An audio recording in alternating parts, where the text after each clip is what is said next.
For the most part, however, contemporary collectors and scholars have ignored China painting in favor of art pottery as the source for studio ceramics movement, because China painters decorated forms that were designed and produced by porcelain factories, and because these decorators tended to choose surface design sources from the mainstream traditions that are abhorred by contemporary proponents of the arts and crafts movement. So we have contemporary, today collecting, influencing interpretation of past history. And what I want to try to do with this lecture is to, or talk, is to cut through that and show that this China painting by women in groups and individually is really the source of a lot of our modern attitudes towards ceramic making.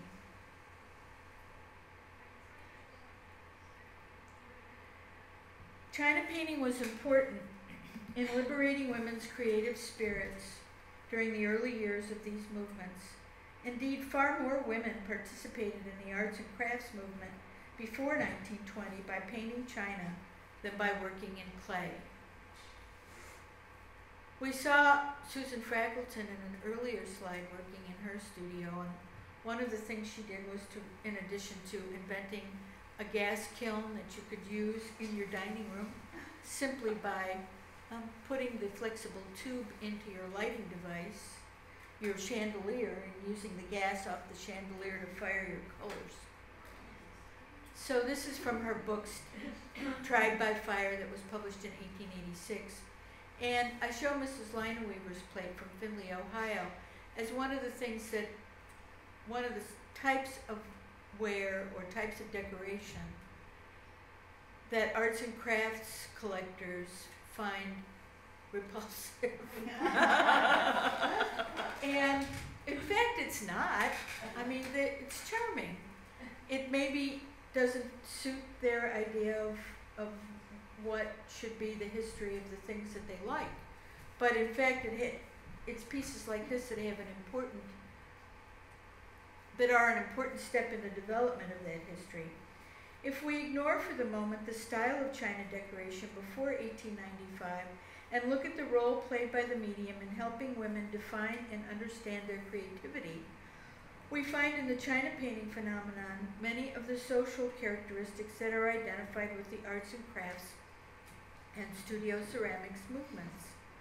The craft gave women some personal control over the interior decoration of their homes, and the local and national organizations founded for China painters supported the ideas that the skills could provide women with economic, psychological, intellectual, and physical independence, all of which was important in this period.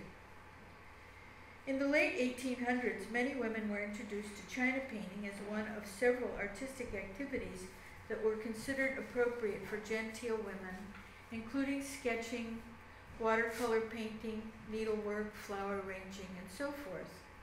The products of these arts generally were household decorations. The painting of China, however, was considered more basic to a woman's domestic role than simple wall decoration, because the art was practiced on forms that went to the heart of the home, especially in the consumption of food and drink. The comments of F.B. Dickerson regarding such matters in the book Treasures of Use and Beauty, published in 1883, give some notion of the high esteem especially associated with the work of China painters. And I'm quoting now from Dickerson. When you have bought an ornamental dinner service in a shop, you have already borne testimony to the superiority of your taste, but your money alone has procured you a satisfaction which is common enough after all, that is, eating out of another's dishes. Only those who have painted and decorated their own services can truly be said to eat out of their own dishes. How much more valuable, then, will these objects become, whereon you have put your own work, and which you keep round you or give as friendly presents to those you love or by whom you are beloved, objects that no one else could procure at any price. In addition to this sentimental aspect, the painting of china had its practical side. China painting and its associated activities could provide livelihoods for educated middle-class women left to fend for themselves economically by some turn of fate. Read here, I would say, death or divorce. For these women, employment in factories where they would be required to work in often grimy surroundings with poorly educated co-workers of both sexes was out of the question. Painting china at home for sale to women of the same class, teaching the art and writing about it, offered the gifted, ambitious woman a way to support herself and perhaps even her children or an ailing parent.